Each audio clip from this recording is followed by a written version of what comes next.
الحمد لله الذي هدانا لهذا وما كنا لنهتدي لولا أن هدانا الله وما توفيقي إلا بالله وما توكلي والاعتمادي والاعتصامي إلا على الله صلوات الله وسلامه عليه على حبيبنا المصطفى وعلى رسولنا الكريم صلى الله عليه وسلم وعلى آله وصحبه ومن تبعهم بإحسان إلى يوم الدين.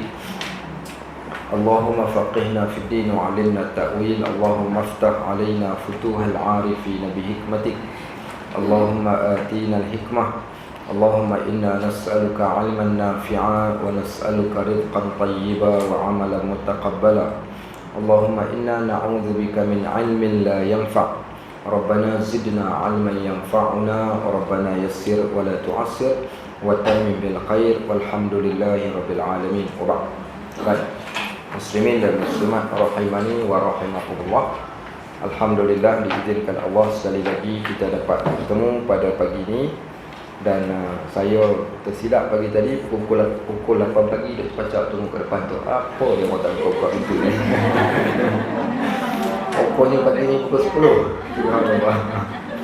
Alang-alang dah pukul 10 pergi sarapan. Sekarang dah 10 suku baru dapat. Okey. Pokoknya pukul 10 pagi. So kita dah tukar daripada 10.30 dijadikan 10 pagi lah, 10 pagi. 10 pagi, 10 suku ni saya yang lambat, bukan start 10 suku. Patutnya pukul 10 kita dah start. Baik, cuma hari Jumaat saja kan kita pukul 8. Lain daripada tu pukul 10 pagi insya-Allah. Baik, pagi ni kita akan sambung bacaan nasihat yang ke-19 muka surat 46. Yang sebelum ini kita sampai pada muka surat 45, nasihat ke-18 tentang hakikat ubudiyah. Kita cerita panjang berkaitan kalimah ubudiyah dan maksud ubudiyah yang kita telah pun baca, iaitu yang pertama dinamakan orang yang mengabdikan diri pada Allah bila dia jaga hukum syariat. So bukanlah ubudiyah ni solat, puasa, zakat, haji, tak. Tapi bila sebut ubudiyah ni kena jaga syariat. Bila sebut syariat ada dua. Syariat itu yang pertama perintah, yang kedua adalah larangan. Okey, dalam syariat ada perintah, ada larangan. Maka yang perintah kita lakukan, yang dilarang kita tinggalkan. Itu maksud seseorang yang menjaga hukum syariat. Baik. Sebab itu di sana tak timbul isu bila ada orang kata fizikal saja macam ni, dia kata ustaz penampilan saja ganas tapi hati ni penuh dengan iman di dada. Okey, itu tak ada maksud dia. Tak terkena dengan orang yang ubudiyah. Kerana ubudiyah ini iaitu sebagaimana dalaman yang yakin, begitulah juga luaran yang mengakui dan patuh serta tunduk dan taat. Baik, yang kedua dia kata orang yang menyifatkan diri dia ni orang yang melakukan ubudiyah yang sempurna adalah orang yang redha dengan qada dan qadar pada pembahagian Allah. Maka setiap benda yang berlaku kat dalam hidup dia ni, dia redha pada setiap percaturan yang Allah telah tetapkan. Oh, maknanya ustaz, kalau saya ni ustaz bukanlah tak nak pergi belajar, tapi saya ni ustaz, Allah dah takdirkan saya jadi jahil. Maka itulah bukan saya nak. Kalau nak, kalau boleh ikhtiar saya nak jadi alim, tapi Allah dah jadikan saya jahil, apa boleh saya buat? Baik. Okey, so apa kita nak kata kalau ada orang cakap macam tu, tuan-tuan pegang cawan ni, tuan-tuan pergi ketuk kepala dia 3 kali. Kelekuk. Okey, baik. Lepas dia ketuk, dia tanya kenapa kau ketuk aku? Sebenarnya aku tak nak ketuk engkau. Tapi Allah telah menjadikan aku ketuk kepala kau. Okey, baik. Mau jawab macam tu kan dia. Baik. Qada dan qadar ni maksudnya benda yang di luar bidang kuasa kita. Contoh, seorang yang dah berusaha tetapi Allah jadikan dia masih lagi tidak sampai ke tahap yang kita katakan senang. Macam-macam kerja dia buat tapi dia masih lagi susah. Seorang yang sakit, dia dah makan ubat, dia dah ikhtiar tapi dia masih lagi sakit. Yang ni maknanya ketentuan Allah tentukan. Tapi ada pun bila dia sakit tak nak ubat. Ada seorang dekat Batu Berendam, anak dia mai jumpa saya secara khusus. Dia kata minta tolong ustaz, lepas kuliah nanti nak minta tolong pi nasihat bapa saya. bapak saya ni dia kencing manis. Kemudian kaki dia mula-mula kena cagu. Kemudian dia start merebak sampai pergi ke tapak kaki dan akhirnya sampai keluar ulat. Bila dah keluar ulat ni, kami nak bawa dia ke hospital, dia tak mau sampai ke Sudan. Sampaikan dia bersumpah, dia kata, kalau korang bawa aku juga pergi ke hospital, lepas ni aku takkan cakap lagi dengan korang. Kemudian dia kata, kalau berlaku apa-apa kat atas aku, koranglah yang bertanggungjawab. Anak-anak jadi takut, tak nak berubah lah cerita dia. Jadi saya pun pergi cerita dekat dia macam-macam nasihat. Tak lut dengan saya pun dia tak cakap, dia buat bodoh. Last sekali anak dia tanya, macam mana Ustaz? Saya kata ada ubat dia. Ubat dia, kita call doktor main. Saya tengok, ikut suka doktor lah, buatlah apa yang betul. Doktor tu main pun tengok, tak cakap banyak dah. Doktor tu call ambulans, terus bawa pergi, potong tu pergi. Sungguh tak cakap dengan anak sampai mati. Okay, baik. Apa hukum? Anak dia tidak bersalah, kerana menjadi kewajipan siapa yang sakit untuk berikhtiar. Baik, tak boleh untuk kita serahkan segala-galanya kepada Allah. Baik, itu Nabi Ayub tu macam mana pula? Cerita Nabi Ayub. Nabi Ayub tak ikhtiar pun. Macam mana? Dia ke Nabi Ayub tak ikhtiar? Dia ke Nabi Ayub tak ikhtiar? Dia kata Nabi Ayub tu sakit. Sampaikan kami dengar cerita Nabi Ayub ni, ulat dah kepala dia tu jatuh. Dia ambil ulat tu tak boleh kat atas kepala dia. Punya lepas bohong. Ada orang suka tokoh-tokoh cerita dia tu, cerita yang pelik-pelik, cerita Nabi Ayub AS. Kalau siapa baca cerita Nabi Ayub, bahkan dalam ayat Al-Quran pun Allah ceritakan, Allah jadikan air keluar daripada kaki dia setelah dia ditinggalkan. Lepas tu dia hentakkan kaki dia, kemudian keluar air. Daripada air tu tadi, kemudian disapukan pada anggota badannya, maka air tadi itu menjadi ubat. Ikhtiar tak? Ikhtiar lah. Waktu yang sama Nabi Ayub AS juga, dia bukan duduk saja, dia berdoa pada Allah. Apa doa Nabi Ayub AS? Doa Nabi Ayub, Allahumma barik lana. Pandai hati permainan. Doa Nabi Ayub, Rabbi inni massani yadhur wa anta arhamur rahimin. Tuhan, sesungguhnya aku telah ditimpa penyakit, Engkaulah yang Maha Pengasih, Maha Penyayang.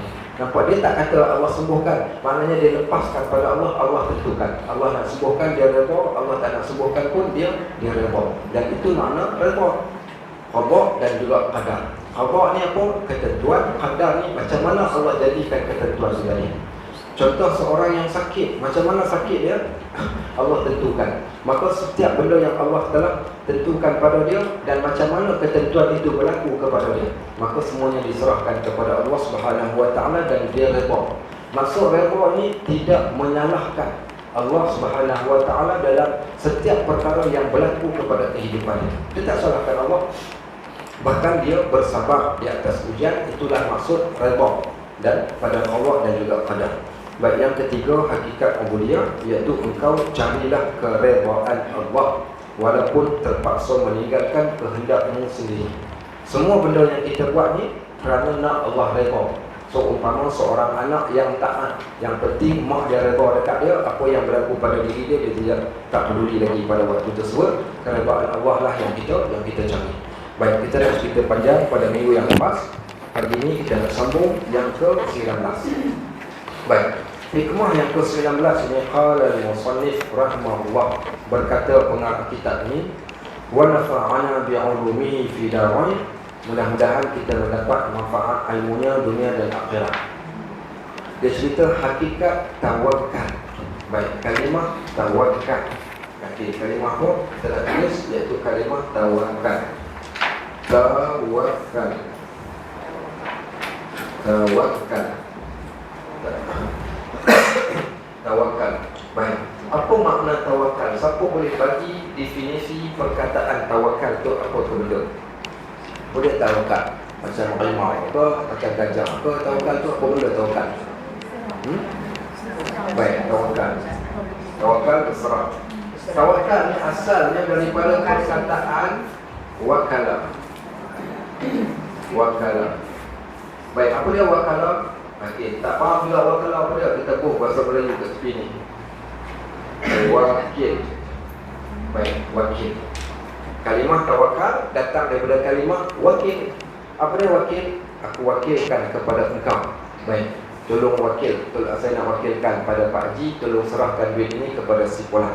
Baik, maknanya kalimah tawakal itu orang yang mewakilkan kepada yang maha kuat, yang maha perkasa, yang maha mengetahui, yang mendalam pengetahuannya, yang memberi dan sebagainya, iaitu kepada Allah. Dan tawakal ini adalah satu benda yang berlaku ke atas seorang yang lemah. Seseorang yang lemah, yang tiada berkemampuan untuk melakukan sesuatu benda di luar bidang kuasa dia. Maka bagaimana faqidu syai' la yu'ti? Seseorang yang tiada sesuatu, macam mana dia nak bagi? Seseorang yang tidak memiliki, bagaimana dia nak melakukan?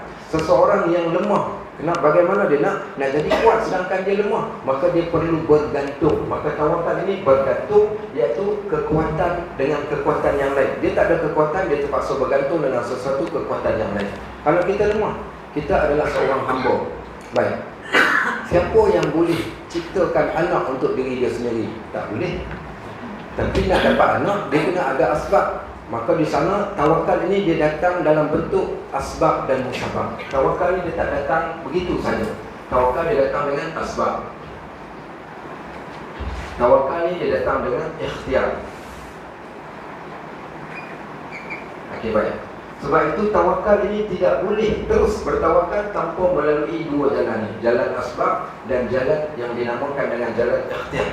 Tapi boleh tak berlaku dengan tanpa dua jalan? Boleh, dengan izin Allah. Tak pelik pun. Tapi bagi kita manusia ni, yang hamba ni, dia datang dalam bentuk dua benda, iaitu asbab. Wa ja'alna kulla syai'in sababa fa atba'a sababa. Kami jadikan setiap sesuatu itu ada asbab dan musabab dia.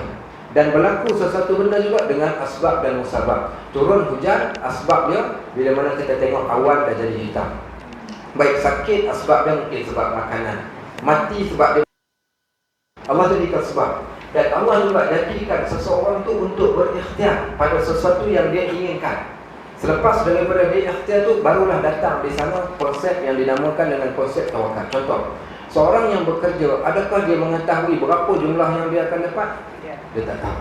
Berapa untung atau rugi, kita tak tahu. Tapi untuk nak dapatkan sesuatu, dia kena ikhtiar. Nak tak nak, dia perlu ikhtiar. Baik. Dan Allah jadikan asbab kepada, katakan di sana, kaya tadi. Asbab kaya adalah dengan cara kerja sungguh, berusaha. Baik, tetapi tidak semestinya juga dengan berusaha tadi dia dapat. Kenapa? Kerana hak Allah yang menentukan. Kita hanya diperintahkan untuk buat, dan Allah jadikan asbab dan musabab. Dan pada waktu yang sama ada konsep yang dinamakan dengan konsep tawakal. Baik, sebab itu tawakal ini, dia ni adalah kerja apa tawakal ni? Ada orang letakkan tawakal pada tangan. Salah. Ada orang letakkan tawakal pada kaki. Juga salah. Ada orang letakkan tawakal pada usaha. Juga salah. Okey, baik. Tawakal ini adalah kerja hati. Okey, yang ni yang ramai yang salah faham. Tawakal kerja hati. Dia bukan kerja tangan, dia bukan kerja kaki, dia bukan kerja usaha. Tapi tawakal itu adalah kerja yang datang daripada hati. Kerja hati. Tawakal salah satu sifat yang ada pada hati. Hati yang bertawakal seumpama redha juga sifat pada hati. Hati yang redha itu tadi. Baik, juga iman, benda yang datang daripada hati. Sebab tu ada orang bila salah digunakan tawakal ni pada apa? Pada tangan dia. Tawakal pada tangan, tawakal pada perbuatan. Contoh, seorang lelaki, baik, apa dia buat?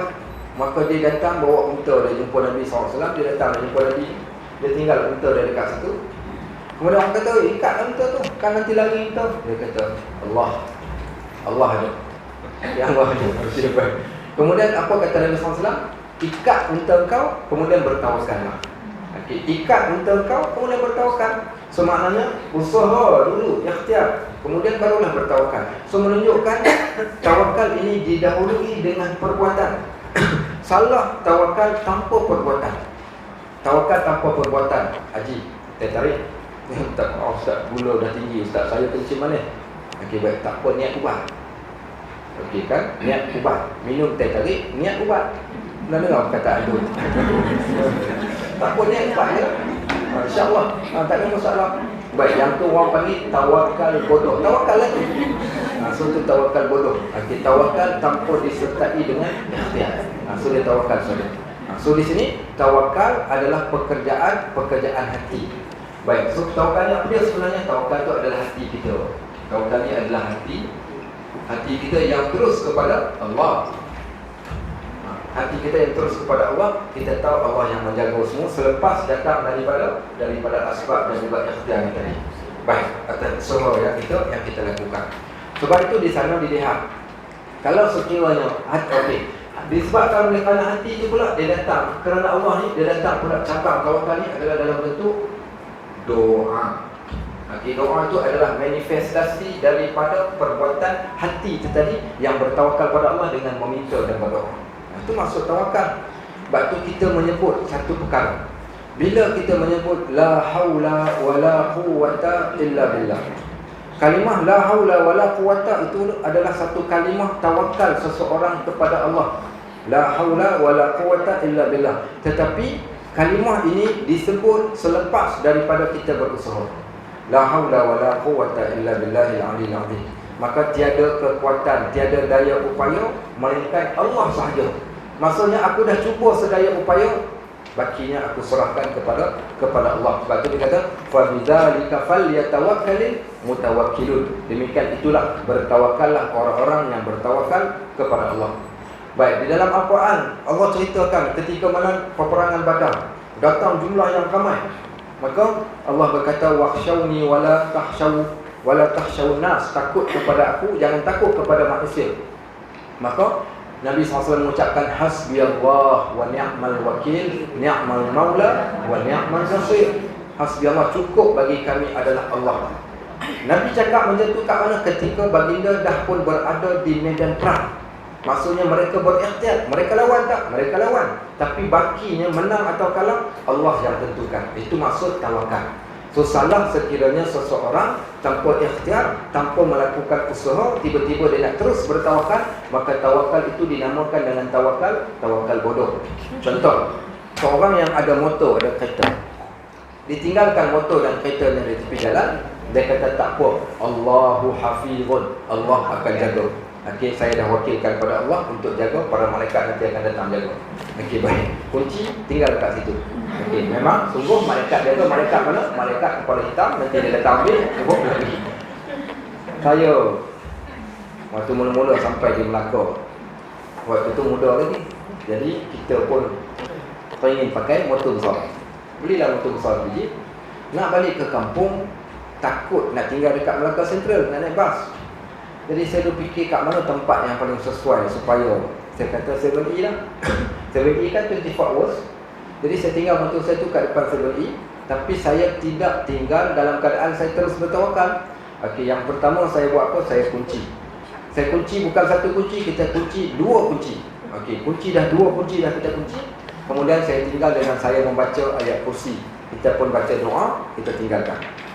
Balik ke kampung 2 minggu, cuti semester. Datang balik ke Melaka, lalu kat depan tu lalu tengok tak ada. Kita pun buat macam Mr. Bean, toleh kat orang lain, toleh.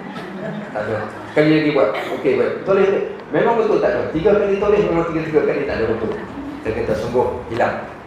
Pergi dekat situ cari pun, pusing ke belakang 7E pun memang tak ada. Baik, saya tak rasa apa-apa, tak apa, kita report. Nanti saya pun diam, balik ke rumah diam. Malam tu saya pun bangun, buat 2 rakaat solat. Kemudian kita berdoa kepada Allah, ya Allah ada rezeki bagi aku, jumpakan balik. Ada satu doa, Allahumma iyyaka na'budu wa iyyaka nasta'in, Allahumma kaffa 'anna ba'sa man aradana bisu'in aw asa'atin fa inna ashaddu ba'san wa ashaddu tankila. Ya Allah, kepada Engkau kami sembah, kepada Engkau kami pohon pertolongan. Ya Allah, siapa yang buat jahat pada kami, Engkau balaskan balik kepada mereka kejahatan yang mereka lakukan, dan Engkau lah sebaik-baik pembalas. Baik, saya baca doa tu je. Baca doa tu. Esok 2-3 hari lepas tu lah polis call. Dia kata, cik, motor cik kan ni? Dia kata, ya. Kenapa tadi 7E call? Dia kata ada orang meletakkan motor ni kat depan ni. So kami cek nombor pendaftaran, memang nama cik. Saya kata, ya betul. Saya pun pergi tengok, rupanya betul dia datang hantar pulangkan balik motor tu kat depan. Tapi adalah beberapa barangan yang dia dah ambil. Tapi jumpa balik lah. Tak tahulah dia rasa macam mana, wallahu'alam. Cuma kita dah pun ikhtiar, kita dah bertawakal kepada Allah, dan hilang, tapi Allah pulangkan balik. Sebab tu disebut man yatawakkal 'ala Allah fa huwa hasbuh. Siapa yang bertawakal kepada Allah, maka dialah orang yang Allah berikan pada apa yang mereka nak pada waktu tersebut. So itu di antara kelebihan tawakal. Baik, saya cerita satu senario yang kedua.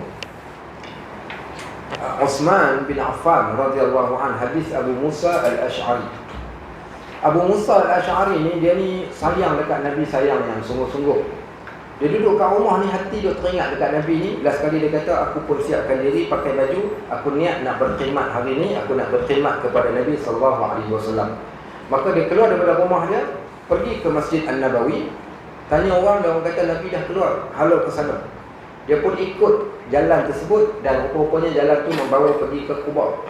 Rupa-rupanya Nabi SAW masuk di dalam satu kebun berdekatan dengan Masjid Quba. Depan Masjid Quba dulunya ada kebun kurma. Kebun kurma, dalam kebun tu ada satu perigi. Nama perigi tu perigi Antuar, perigi Aris. Perigi Aris yang tuan-tuan pernah pergi melawat tu. Sekarang ni dah tak ada lah perigi tu, dia dah tutup. Baik, perigi Aris ni, Nabi pergi dekat perigi tu, Nabi masukkan kaki kat dalam perigi, Nabi duduk kat atas perigi. Duduk kat situ, apa dia buat? Nabi healing. Maksudnya dia rehat, relax. Kemudian dia pun datang, dia tengok masuk, jumpa Nabi, Assalamualaikum warahmatullahi, aku datang nak berkhidmat. Dia kata, pergi kau tunggu kat pintu luar. Jadi dia tunggu di depan pintu kebun tu, dia tunggu kat situ. Kemudian datang Abu Bakar. Abu Bakar bagi salam, dia jawab, Waalaikumsalam. Abu Bakar kata, nak jumpa Nabi. Dia kata, sekejap, jangan masuk, melainkan aku tanya dulu, Nabi bagi tak masuk? Pergi tanya Nabi, Nabi kata, bagi masuk, bagi tahu dekat Abu Bakar, Allah sampaikan kabar gembira, dia dapat syurga. Dia datang bagi tahu Abu Bakar masuk. Next, datang pula Umar. Sama juga, minta izin, Nabi bagi. Nabi minta dia cakap dekat Umar, Allah janjikan syurga dekat dia, masuk. Dia pun masuk. Next, datang yang ketiga, Uthman. Uthman datang bagi salam. Dia minta izin dekat Nabi. Nabi kata, pergi cakap dekat Uthman, Allah akan uji dia dengan satu ujian yang berat. Dia akan dibunuh nanti. Dia akan dibunuh, dan Allah janjikan syurga kepada dia. So dia masuk. Dia pun cakap dekat Uthman. Bila cakap dekat Uthman tu, Uthman bila tahu satu bahaya yang akan berlaku kepada dia nanti, dia akan dibunuh. Apa jawab Uthman? Kata Abu Musa al-Ash'ari, aku melihat mulut Uthman bin Affan terkumat kami. Dia sedang menyebut sesuatu benda. Apa dia sebut? Allahul Musta'an, Allahul Sabiran. Allahul Musta'an, Allahul Sabiran. Baik, apa perkataan dia? Allahul Musta'an. Tuan-tuan, kalau ada orang cerita dekat kita satu keburukan, contoh, Pak Haji, jantung Pak Haji ni memang dah rosak, kita akan gantikan dengan bateri. Okey, jantung Pak Haji ni, apa kita nak kata waktu tu? Tuan-tuan ucap, dan Pak Haji boleh hidup 2 bulan saja selepas bubuh bateri. Okay, maknanya kita lagi 2 bulan nak hidup ni. Apa kita boleh cakap waktu tu? Baik, kita tak ada daya upaya pun, tak ada daya. Maka begitulah juga dengan Uthman, dan itulah tawakal. Tawakal yang menyebut Allahul Musta'an. Allahul Musta'an. Allahul Musta'an. Allahul Musta'an. Kemudian ditambah lagi Allahul Sabiran. Allahumma sabiran. Allahumma sabiran. Baik, Allahul Musta'an, Allahumma sabiran. Dua perkataan ini disebut mulut dia terkumat kami. Waktu itu dia baca apa? Kepada Allah aku pohon pertolongan, dan ya Allah jadikan aku orang yang sabar. Kepada Allah aku pohonkan pertolongan, ya Allah jadikan aku orang yang sabar. Dan itulah dia manifestasi seorang yang bertawakal dalam bentuk doa yang dia panjatkan pada Allah. Okey. So, kesimpulannya, tawakal itu kerja hati, bukan kerja tangan, bukan kerja mulut, bukan kerja kaki kita, tetapi dia adalah pekerjaan hati selepas daripada ikhtiar seorang hamba, maka barulah dia datang yang dinamakan dengan tawakal. Baik, disebabkan itu Allah Subhanahu wa taala menyebut di dalam Al-Quran. Apa Allah kata? Fa iza azamta fatawakkal 'ala Allah. Setelah kalian dah berazam. Maksud berazam ni orang yang berazam. Azam. Okey. Apa dia azam? Tekad, keinginan, cita-cita yang nak dicapai. Biasanya kalau orang berazam, apa perlakuan, apa perbuatannya? Bukankah orang yang berazam dia akan usaha? Seorang pelajar berazam nak berjaya, maka dia akan berusaha bersungguh-sungguh untuk berjaya. Baik, sama lah juga sesiapa pun bila dia nakkan sesuatu benda, dia mesti akan ada cita-cita dan azam. Sekiranya azam ini didasari dengan usaha, itu tanda orang cerdik. Tapi sekiranya seorang yang berazam, bercita-cita nakkan sesuatu tanpa usaha, itu dipanggil angan-angan majnun. Okey, itu hanya dipanggil angan-angan saja. Angan-angan dalam bahasa Arab ulul aman, panjang angan-angan. Baik, tapi sekiranya azam disusuli ataupun didasari dengan ikhtiar dan usaha, maka itu dinamakan dengan azam yang kemudiannya pula usaha dia. Kemudian daripada azam tu Allah kata, fa iza azamta, bila dah pun berazam, maksudnya engkau dah usaha, engkau berazam tekad nak capai, falyatawakkal 'ala Allah, maka hendaklah engkau bertawakal kepada Allah Subhanahu wa taala. Maka itulah dia yang dinamakan dengan konsep tawakal secara ringkas yang mampu saya ceritakan. Baik, jom kita tengok apa kata pengarang. Dia kata, wahai anakku yang tercinta, baik, engkau telah bertanya tentang tawakal. Maka makna tawakal bahawa engkau memantapkan i'tiqadmu, pegangan hatimu. I'tiqad, pegangan hati, dengan janji-janji Allah di atas apa yang Allah telah janjikan kepada engkau. Baik, adakah syarat seorang nak masuk, adakah setiap orang yang beramal dia akan masuk syurga? Ya. Ya ke tidak? Okey, so maknanya kita tak payah beramal, kita boleh tak? Macam mana? Okey, syarat nak masuk syurga. Adakah syarat nak masuk syurga mesti kena buat baru masuk syurga? Ya. Ya. Ya ke tak? Okey, ada dua pandangan. Okey. Ya ke tak? Adakah syarat nak masuk syurga tu mesti kena beramal? Baik, kena ada usaha. Ya ke tak? Baik, syarat. Di sana Nabi SAW sebut satu hadis. Nabi kata, la yadkhulanna ahadukumul jannah bi'amalikum. Kamu takkan masuk syurga dengan amal perbuatan kamu. Habis masuk syurga dengan apa? Masuk syurga dengan rahmat Allah. Okey, so maknanya lega lah saya Ustaz. Saya ni jenis malas sikit. Bila Ustaz cakap macam tu, maulah rasa lega hati ni. Okey, baik. Belum lega lagi. Kenapa belum lega lagi? Macam mana nak memperolehi rahmat Allah? Ya, last kali pimai hutang tu nak dapat rahmat kau kena beramal. Tapi kalau kau beramal belum tentu kau dapat syurga. Tapi dengan rahmat Allah, dengan redha Allah, macam mana kau nak dapatkan rahmat dan redha? Bagaimana nak meraih rahmat dan redha? Kau kena bangun tengah malam, kau kena bersedekah banyak, kau kena buat ibadat banyak. Tapi ada orang yang beribadat belum tentu masuk syurga. Tapi kalau orang yang, kalau dah macam tu maknanya, kalau dah beramal pun belum tentu masuk syurga, macam mana dengan orang yang tak beramal? Confirm lah kau takkan masuk. Okey, baik, confirm lah kau takkan masuk. Ni dah Ustaz, okey baik. Tak payah berpening pun. Tapi itulah hakikat dia. Itulah hakikat dia. So kita tak masuk syurga dengan amal, masuk syurga dengan rahmat Allah. Baik, bila dah masuk syurga dengan rahmat Allah ni, maka kita bergantung dengan rahmat tu tadilah. Untuk kita nak masuk syurga. So setiap orang ni dia buat dan dia bergantung. Setelah mana dia dah usaha dah, dia tak tahu. Disebabkan kerana dia tak tahu, itulah datangnya tawakal. Kalau kita tahu, senang cerita. Kalaulah kita tahu kita akan masuk syurga, dengan solat ni kita masuk syurga, kita akan tahu, kita akan rasa lega. Tapi tahu. Sebab tu orang yang beribadat, makin dia beribadat, makin dia akan rasa takut dan makin dia akan rasa harap. Takut harapnya akan sentiasa datang sampailah, cerita Piramli dia kata, sampai Abang Jamil mampus. Baik, maksudnya sampai bila-bila lah. Sampai bila-bila. Kenapa sampai bila-bila? Kalau kita tak tahu. Kalau kita tak tahu, so terpaksa. Baik, maka dia akan datang perasaan, kenapa nak kena takut? Sedangkan kita buat ibadat. Bukankah dalam Al-Quran Allah SWT kata, tatajafa junubuhum 'anil madaji' yad'una rabbahum sambung khaufan wa tama'an wa mimma razaqnahum yunfiqun. Ada orang yang meninggalkan tempat tidur dia bangun di tengah malam untuk beribadat kepada Allah kerana takut dan tamak.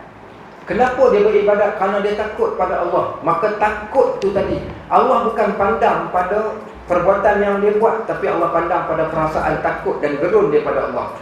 Yang kedua, Allah pandang pada tamak, keinginan dia untuk nak rebut benda yang Allah nak bagi, rahmat Allah tu tadi. Maka keinginan dia yang tu tadi menjadikan Allah janjikan. Apa Allah janji? Fala ta'lamu nafsun ma ukhfiya lahum min qurrati a'yun. Setiap orang bila dia buat sesuatu benda, dia tak tahu pun benda apa kami nak bagi, kerana kami sembunyikan daripada mata dia. Tapi janji Allah apa? Jazaan, kami pasti balas bima kanu ya'malun, di atas pekerjaan yang mereka buat. Maka ya Rabb, Tuhan, kami dah buat dan kami tak tahu bagaimana pandangan Engkau pada perbuatan kami, maka kami serahkan pada Engkau ya Allah, kerana bukan kita yang menentukan amalan kita diterima atau tak. Habis siapa penentunya? Penentunya adalah Allah. Kalau dah tahu penentunya Allah, confirm kita akan bergantung hanya pada Allah, kita tak akan bergantung pada amal. Kenapa dalam bab tawakal ini dia masuk di dalam bab, iaitu di dalam bab kebergantungan kita kepada Allah, supaya Allah nak suruh kita lepaskan perasaan secure dengan diri. Sebab bahaya orang yang secure ni, contoh kita pun jumpa seorang pakcik dah tension. Assalamualaikum pakcik, Waalaikumsalam Ustaz, apa khabar? Macam ni lah Ustaz, sihat orang tua? Alhamdulillah. Baik, macam mana sekarang ni? Okey semua? Dia kata, itulah Ustaz, saya ni start lepas pencen hari tu memang Alhamdulillah lah, memang saya tak ada buat dosa apa-apa lagi dah. Okey baik, kalau kita ni bahasa orang Melaka ni, kau jangan ada membongak dengan aku. Baik, iya aku tak ada buat dosa. So dia rasa, sebab apa dia rasa macam tu? Sebab dia rasa dia mungkin dia berzikir, dia solat, dia pergi masjid. So dia rasa dia dah cukup baik. Sedangkan Allah bukan hanya pandang pada apa yang kita perbuatkan, ada benda lain lagi yang Allah pandang pada waktu tersebut. So kita tak mampu nak cakap sebegitu rupa. Maka orang yang beramal tadi, Allah tak bagi kita bergantung dengan amal, Allah semua bergantung dengan Allah. Kalau bergantung dengan amal, apa kita akan masuk? Kita akan datang satu penyakit ujub, rasa selesa. Alhamdulillah lah, bulan Ramadan itu khatam 3 kali. Solat malam tiap-tiap malam. Tak kalah Allah tak ampunkan kot. So tahun ni boleh relax sekejap, sementara nak tunggu Ramadan akan datang pula. Okay, sudah okey. Sebab dia kata yang hari tu nya dah kabur. Baik, hari tu pergi umrah satu kali solat dekat Masjidil Haram bersamaan dengan 100,000. So dia kata sakat 2-3 hari tak pergi surau masjid, tak apa, tak ada masalah. So dia akan jadi perasaan yang macam tu. Perasaan macam tu dia akan datang. Sebab tu Allah kata jangan bergantung dengan amal, bergantunglah dengan Allah, supaya kita hilangkan kesemua kebergantungan kita dengan makhluk dan kita hanya bergantung pada Allah semata-mata. Baik, sebab tu dia kata makna tawakal ini adalah engkau mengiktikadkan, memantapkan i'tiqadmu dengan janji Allah yang Allah telah janjikan, iaitu engkau mengiktikadkan bahawasanya segala apa yang telah ditakdirkan bagimu itu pasti akan sampai kepadamu, tidak boleh tidak, walaupun seluruh makhluk yang ada di alam ini berusaha menghalangnya daripadamu. Maknanya kalau dah Allah janjikan, aku pegang dengan janji Allah, Allah sahaja. Baik, maksudnya Allah sahaja itulah kita punya ikatan. Kita ikat amalan kita ni dengan Allah. Kita ikat amalan kita dengan Allah. Ada orang dia tak ikat amalan dia dengan Allah, dia ikat amalan dia dengan diri dia. Aku dah buat. Okey baik. Tapi orang yang ikat amalan dia dengan Allah ni, maka dia tahu aku dah buat, Allah janji, maka Allah pasti. Dan semuanya hak Allah Subhanahu Wa Taala. Pada waktu tersebut hati kita akan jadi tenang dan keikhlasan kita akan jadi tinggi. Baik, dia kata, dan sebaliknya apa-apa yang telah ditakdirkan bahawa ia bukan untuk engkau, sudah pasti ia tidak akan sampai kepada engkau, walaupun sekalian makhluk berusaha untuk menyampaikan kepada engkau. Itulah dia tawakal. Macam inilah cerita dia. Ada orang main, dia ni pregnant, perempuan ni. Pregnant kali pertama, gugur.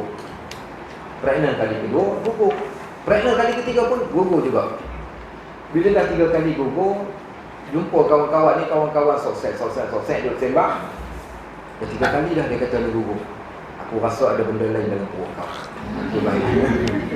Dia kata kau pergi dah jumpa ustaz tu bagi ruqyah, kau baca sekian.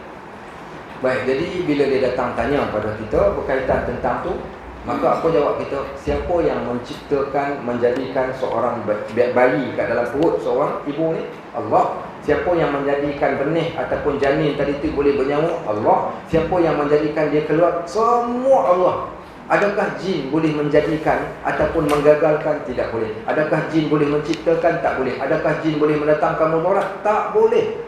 Hari ini bila mana anggapan kita ada satu kuasa yang lain yang boleh menggagalkan, kuasa yang lain yang boleh mendatangkan mudarat atau manfaat, inilah kesilapan i'tiqad kita yang akhirnya menjerumuskan kita kepada tidak bersangka baik kepada Allah, dan akhirnya tak bertawakal lagi pada Allah, kita mula bertawakal pada Tok Bomoh. Seorang husband datang jumpa saya, dia kata, "Ustaz, nak minta tolong. Saya," dia kata, "ada masalah." "Masalah apa?" Masalahnya dia kata dia tak dapat anak. Dah kahwin 3 tahun tak dapat anak.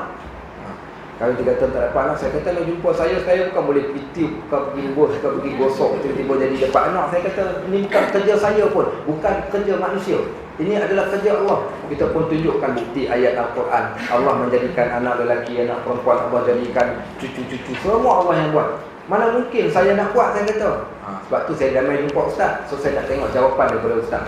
Dia kata kesnya ada seorang kawan dia ni, orang Melaka, berkahwin 10 tahun tak dapat anak, tahun ke-11 dapat. Apa cerita dia dapat ni? Dia kata dia pergi jumpa dengan seorang Tok Bomoh. Jadi saya mula-mula nak pergi jumpa Tok Bomoh tu. Pasal tu saya nak jumpa Ustaz dulu. Bomoh ni handal, dia kata. Nampak? Bomoh ni handal. Dah lepas tadi dia. Tadi dia dah ikat ni. Bila dia cakap Bomoh tu handal, automatik tali tadi dah terlepas, tali tawakal dia dengan Allah. Terus pergi dekat Bomoh tu pula. Dia kata pergi jumpa Tok Bomoh. Dia pun cakap, kahwin 10 tahun tak dapat anak. Bomoh tu kata, "Tak apa, yang sebelum ini pun datang." Dia kata 15 tahun berkahwin, datang jumpa saya, Alhamdulillah, dengan izin Allah dapat anak. Walaupun dia sebut dengan izin Allah, tapi dia kata dia datang jumpa saya dengan izin Allah, dia dapat anak. Tak apalah, dia kata macam inilah saya bagi, kena bawa beberapa barang. Nak berubat ni kena bawa beberapa barang. Bila diletakkan syarat macam tu, itu di antara salah satu benda yang menunjukkan unsur khurafat, unsur syirik. Dia kata, "Okey, pergi cari susu rimau." "Kat mana lah nak pergi cari susu rimau?" "Okey, baik. Susu rimau, susu lembu, tak apa ni susu rimau." Baik. Jadi dia tanya balik Tok Bomoh, "Kat mana saya nak cari susu rimau?" Dia kata, "Kau pergi jalan naik pergi ke Cameron Highland, kat situ ada orang asli. Tanya orang asli tu, orang asli tu tahu." Pergi tanya orang asli tu kata, "Hari ni tak sempat nak pergi cari." Dia kata, "Mai hari lain saya bagi susu rimau."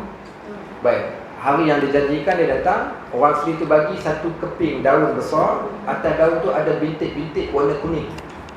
Dia kata, "Mana susunya tu?" Dia kata, "Bintik-bintik rimau bila dalam hutan ni dia tak pergi jalan mana-mana, dia tinggal anak dia tinggal susu dia kat atas daun, nanti anak dia bangun, anak dia pergi jilat kat atas daun tu. Inilah dia susu rimau." Dia kata, "Kau 2 kali kena tipu." Pertama kena tipu dengan Tok Bomoh, yang kedua kena tipu dengan orang asli pula. Tak apa dia. Tapi yang bestnya, bila dah bawa daun tu, Tok Bomoh tu terima. Tok Bomoh tu kata, "Okey, dah ada." Kemudian dia pun buat baca-baca lebih kurang. Balik sekejap lagi, engkau singgah dekat surau ataupun masjid kampung kau, kau pergi ambil papan yang lapik jenazah waktu mandi jenazah tu. Okey, ambil papan tu, pergi letak kat bawah katil yang kau tidur dengan isteri kau. Yang pertama dah ajar buat syirik, yang kedua ajar mencuri pula. Okey, baik. Ambil papan tu. Ambil papan dan diletakkan semua bawah katil. Haddarallahu wa ma syaa fa'al, ditakdirkan Allah, selepas tu dia dapat anak. Baik, dapat anak. Bila dia dapat anak, apa anggapan dia pada anak dia tu? Maknanya powernya Tok Bomoh tadi, asbab Tok Bomoh tu, asbab susu rimau, asbab papan tu tadi menjadikan dia dapat anak. Jadilah anak yang terhasil daripada perbuatan syirik. Anak tak salah, tapi perbuatan tu yang salah tu tadi. Dan itu yang berlaku. Dan mungkin berlaku ada orang yang pergi berubat dan dia sembuh dan sebagainya, bukan? So Nabi SAW pesan. Apa kata Nabi? "Walau ijtama'atul jinna wal ins." Kalau kamu kumpulkan jin dan manusia, ala an yanfa'u, untuk mendatangkan manfaat kepada engkau, la yanfa'uka illa an yasha Allah, takkan dapat manfaat melainkan dengan diizinkan Allah. Walau ijtama'atul jinna wal ins, kalau dikumpulkan jin dan manusia, ala an yadhurruk, untuk mendatangkan mudarat pada engkau, la yadhurruka illa an yasha Allah, takkan datang mudarat melainkan dengan izin daripada Allah. Pokok pangkalnya tetap Allah juga yang tentukan. Bulan puasa, cerita ni cerita 30 tahun yang lepas. Waktu tu saya sekolah rendah. Bulan puasa, ada seorang jiran kami ni nama arwah Haji Mak Isa. Dia ni nak pesta tua, malam-malam pergi solat tarawih. Kami ni nakal, saya pakat dengan kawan, sekejap lagi aku pakai telefon mak aku. Kau naik kat atas pokok ciku, aku duduk kat bawah pokok. So Haji Mak Isa lalu kat depan pokok ni, bawah pokok ni, pokok tu rendang, dia tutup jalan. So pokok rendang, pokok ciku dia tutup jalan. So Haji Mak Isa ni akan lalu ke bawah. Kawan saya naik kat atas pokok, saya kata kau goyang pokok waktu dia lalu. Goyang pokok, kemudian aku keluar dengan kain telekung kat depan. Tak apa. Haji Mak Isa pun lalu. Kemudian dia goyang pokok, saya pun keluar goyang macam tu. Tak keluar semua, goyang. Haji Mak Isa tu punya takut, dia tendang, dia suka dia berlari balik ke rumah. Kita orang pun lepas kita tahu, ingat dah selesai. Besok petang lekas asar, mak saya dah siap-siap pakai bedak sejuk kat muka. Gimana mak? Dia kata, jom ikut. Gimana pergi rumah Pak Long, Mak Isa kau? Kenapa mak? Entah ada orang kata demam semalam jumpa hantu. Betul. Pergilah saya ke rumah dia, saya duduk diam tak kata apa. Kesian tengok menggigil ni demam ni. Dia ceritalah kata arwah ni, dia kata tu yang saya peliknya sebab bulan puasa hantu ni hantar. Dia kata bulan puasa pun ada. Biasa bulan puasa orang kata jin kena ikat, tapi bulan puasa pun ada. Baik, bila kita belajar, saya baca hadis ni kita teringat.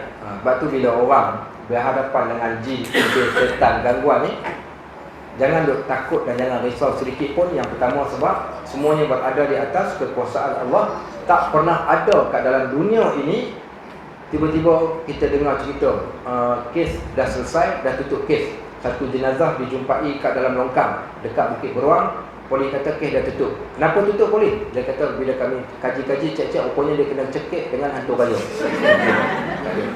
Ataupun orang yang mati disebabkan hantu. Tak pernah ada lagi manusia mati dibunuh oleh hantu, kena cekik dengan hantu. Tu semua cerita pembohong belaka. Maka sebab tu bila kita sebut bab ni, kena ada i'tiqad. Tawakal ni i'tiqad. Tiada yang memberi bekas melainkan Allah. Tiada yang mendatangkan mudarat, Allah juga.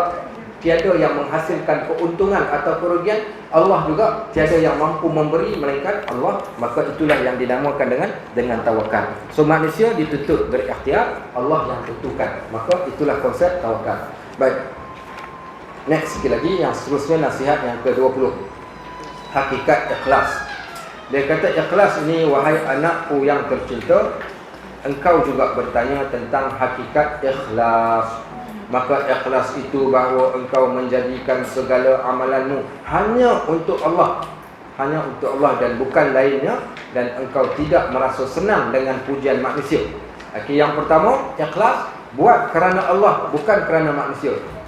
Kenapa datang dekat rumah Haji tak ada buat apa? Tak kat rumah, kawan-kawan ajak, datanglah saya. Nampak? Maksudnya sebelum ikhlas kan gitu. Baik, tapi kadang-kadang sesuatu yang ikhlas bermula dengan tidak ikhlas. Tak apa, dia didik sikit demi sedikit.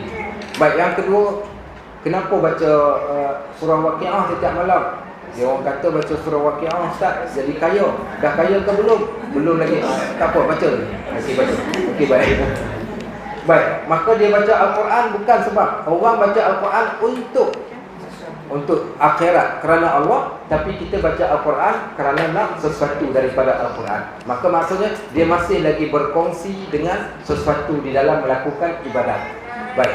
Kenapa engkau bangun tengah malam? Dia kata, tengok semua orang bangun Ustaz, seganlah pula saya tak bangun. Tak, masih lagi dia berkongsi amalan dia tu tadi dengan kerana manusia sebelum ikhlas. So ikhlas buat sesuatu benda tanpa berkongsi dengan mana-mana sebab, maka melainkan hanya kerana Allah Subhanahu Wa Taala. Baik, apa satu contoh yang senang kita faham ikhlas ni? Ikhlas. Baik, contoh ikhlas, Pak Haji balik ke rumah pukul 2 petang. Dia sibuk hari ni, betulan pergi ke kebun, macam-macam masalah kat kebun. Balik ni dalam keadaan perut lapar. Sampai kat rumah, buka-buka tudung, tengok tak ada apa makanan. Pergi tengok pula isteri dia duduk layan TikTok. Apa Pak Haji ni buat? Pak Haji ni marah. Pak Haji ni marah, mengamuk dia. Maka ikhlas tu macam mana? Ikhlas tu nak tahunya saat ketika kita marah. Marah ni tak ada sebab ni. Memang maksudnya marah tu memang sebab tu saja kita marah. Maksud seumpama orang yang sedang marah tanpa dibuat-buat. Marah tak boleh dibuat-buat. Marah ni dia datang. Maka begitulah juga ibadat yang datang semula jadi atas rasa diri ni hamba tanpa sebab yang lain. Maka itulah yang dinamakan dengan ikhlas. Baik, selain daripada itu, ikhlas ini adalah melakukan sesuatu benda hanya kerana Allah, tidak kerana yang lain. Baik, dia kata lagi. Kemudian yang kedua dia kata, engkau tidak merasa senang dengan pujian manusia.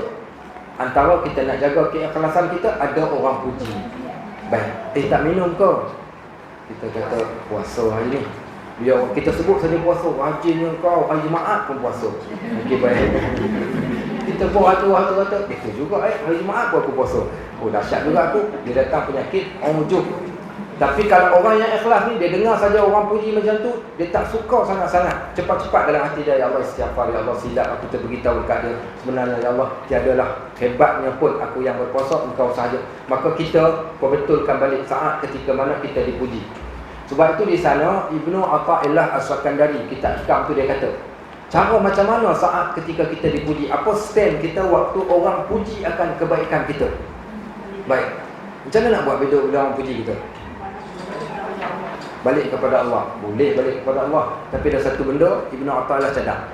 Dia kata, An-nas yamdahunaka fima yadhunnunahu fika. Manusia puji kamu di atas apa yang dia sangkakan pada kamu.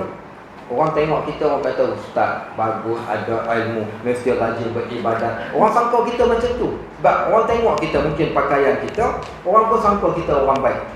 Bila ada orang sangka kita macam tu, atau orang berkata-kata kepada kita tentang akan satu kebaikan, apa perbuatan yang kita perlu buat? Dia kata, fakun anta zaman li nafsik, jadilah engkau pencela kepada diri engkau. Jadilah engkau pencela kepada diri. Kita cela balik, pasal kita kenal. Lima ta'lamuhu minha, kerana engkau kenal siapa diri engkau yang sebenar.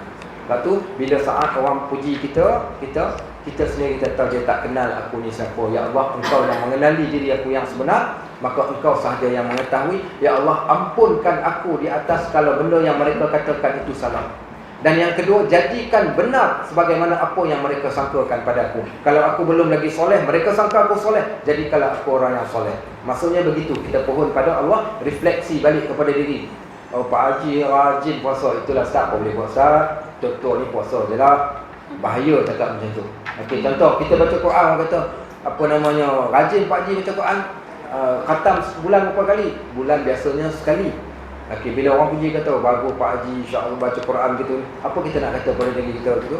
Dia kata, ya Allah, aku yang aku buat ni sedikit sahaja berbanding dengan orang yang lain. Ya Allah, yang sedikit ini kau pandanglah pada perbuatan ni, tidaklah aku lakukan melainkan hanya kerana Allah. Sebab tu hati ni sentiasa dia berbolak-balik. Kita nak kena, dia liar macam kuda liar.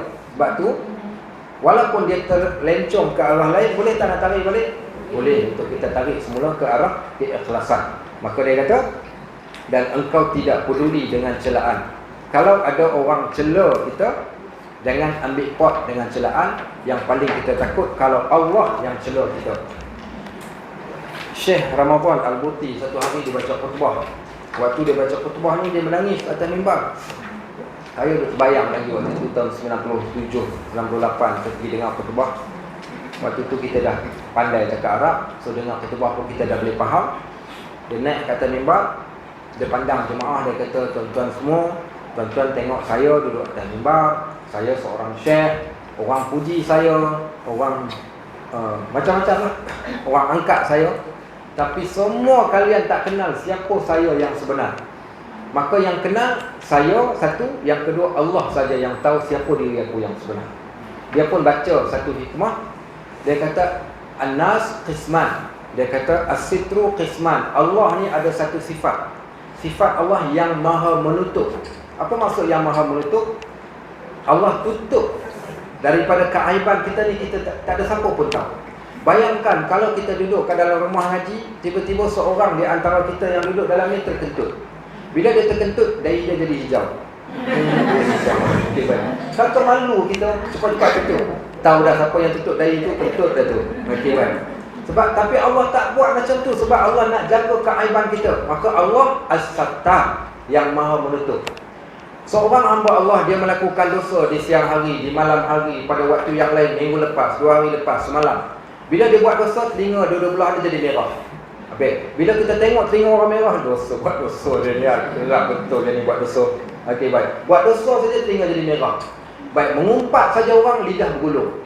Okey, baik. Kan sudah. Maksudnya semua orang akan mengetahui keaiban orang masing-masing. Ataupun muka dia akan bertukar color jadi warna hitam. Okey, tak. Allah maha menutup, dia tutup. Kenapa Allah tutup keaiban kita? Kerana Allah itu Ar-Rahman. Kerana Allah nak izinkan dan nak biarkan kita kut hamba-Ku ini, satu hari dia akan bertaubat daripada kesilapan dia.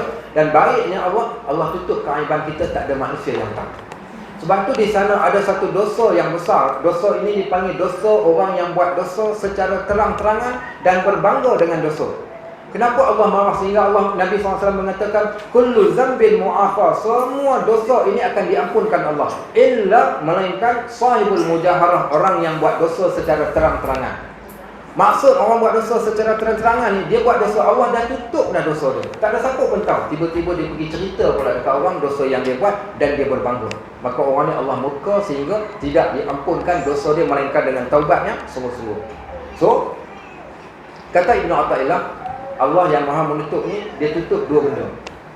Dia kata as-sitru qisman, sitrun anil maksiyah wa sitrun fiha. Tutup tu ada dua jenis tutup. Tutup daripada dosa dan tutup pada dosa. Tutup daripada dosa dan tutup pada dosa.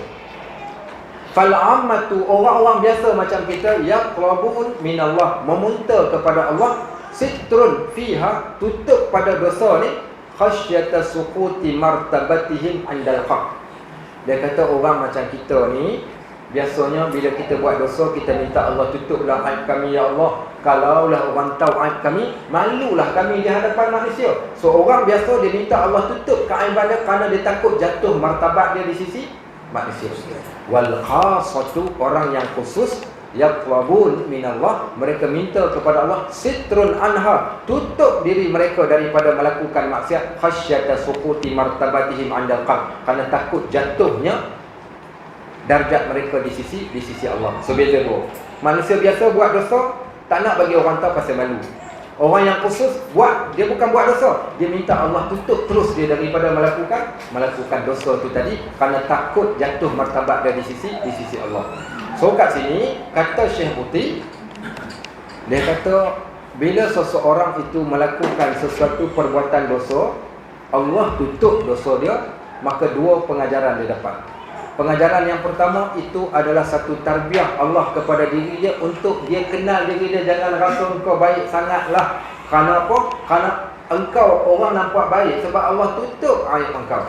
Kalaulah Allah tak tutup aib engkau, nescaya tak ada siapa pun akan pandang engkau sebagai orang yang baik. Itu satu, tarbiyah Allah untuk diri. Yang kedua, Allah nak suruh kita koreksi balik. Jangan melihat pada keaiban orang, maka lihatlah pada keaiban yang ada pada diri kita. Maka sebab itulah bila kita nak buat sesuatu benda, keikhlasan kita ni, kalau orang cela kita, orang puji kita, jangan ambil peduli. Tapi kalau orang cela, ambillah perkataan celaan tadi itu mungkin betul. Kalau orang puji kita, maka kita minta, kalau belum lagi, Allah berikan pada kita pujian itu tadi, dan bukan datang daripada mulut manusia. Baik, walhamdulillah rabbil alamin. Ada apa soalan nak ditanya? Kalau ada. Ada soalan?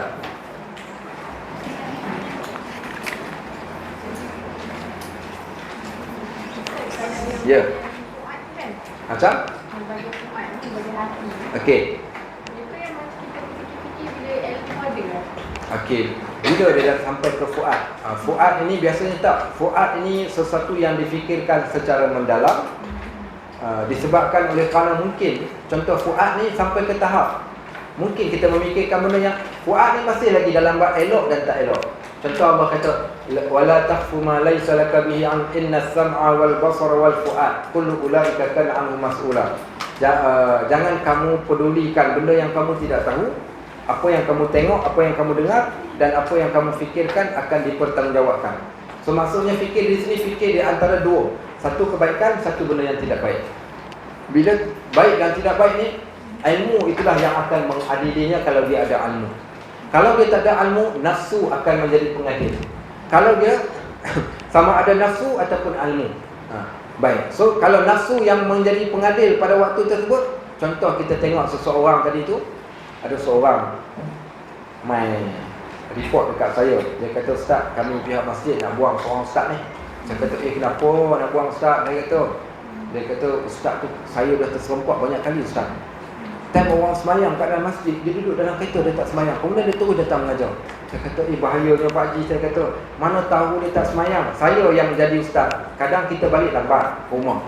Kemudian kita siap-siap tengok, dah masuk maghrib. Supaya kita tak jadi nanti sampai lambat, Alang-alang dah masuk maghrib, kita terus sembahyang siap-siap dekat rumah. Kemudian kita pun keluar sampai dekat tempat tu, orang masih lagi sembahyang. Bila tengok orang masih lagi sembahyang, kita tak nak masuk ganggu, kita tak apalah. Perempuan duduk dalam kereta boleh study sikit, study lah. Jadi ada orang jemaah yang datang, dia tengok kita duduk dalam kereta, orang dalam masjid tengah sembahyang, kita duduk dalam kereta tak sembahyang, akhirnya dia tuduh kita tak sembahyang sebab kita duduk dalam kereta. Sedangkan dia tak tahu pun. Saya kata, mana Haji tahu, saya kata. Yang ni yang tak boleh. Bila dia bertemu yang ni, ilmu dengan nafsu tadi. Ilmu kata, barangkali dia dah sembahyang dekat rumah, barangkali dia datang daripada satu tempat musafir yang dia mungkin dah jamak ataupun akan jamak. Okey, itu kalau ada ilmu. Kalau tak ada ilmu nafsu, tak guna punya ustaz. Okey, baik sembahyang pun tak. Itu dah sudah nafsu. So begitulah maksudnya. Itu maksudnya pemikiran yang kita fikir secara mendalam. Baik, let's say katakan kita bertemu dengan satu kejadian. Bila bertemu satu kejadian ni ataupun satu soalan, saya ingat Dr. Zulkifli Muhammad Al-Bakri, dia kata ada soalan yang dia tak jawab. Kenapa tak jawab? Dia kata, saya waktu orang tanya saya soalan, saya fikir dua. Adakah dengan jawab bagus ataupun diam bagus? Okey, kalau jawab tu bagus, saya akan jawab. Tapi kalau diam itu lebih baik, maka lebih baik saya diam. Sama juga saat ketika kita bertengkar, kita berinteraksi dengan orang. Adakah kita bercakap waktu itu bagus ataupun kita diam bagus? Maka itulah pemikiran yang sentiasa akan bertembung di dalam jiwa kita. Dan itu dipanggil fuad. Okey. Baik. Ada soalan lain? Tak ada. Okey, walhamdulillah. Isnin depan kita ada kelas kat sini. Ada. Isnin depan saya berada di Penang. Okey. Hari ni Isnin, Selasa, Rabu saya dekat, hari ni kat KL saya ada muzakarah haji dekat kebangsaan di KL. Kemudian minggu depan Isnin, Selasa, Rabu saya ada dekat Penang. Kebetulan saya ada program dekat Penang. So Isnin tu saya tak ada. Isnin tak ada. So kalau ada kelas, tak ada kelas lah. Jumaat ada. Besok kelas tak ada juga. Minggu depan pun tak ada. Isnin dengan Rabu tak ada. Minggu sekali lagi Isnin saja, Selasa saja. Rabu saya ada sebab saya balik Selasa malam tu, saya balik sempat insya-Allah. Baik, alhamdulillahirabbil alamin. Subhanakallahumma wa bihamdik, asyhadu an la ilaha illa anta, astaghfiruka wa atubu ilaik. Wa sallallahu ala sayyidina Muhammad wa ala alihi wa sahbihi wa sallam. Walhamdulillahirabbil alamin.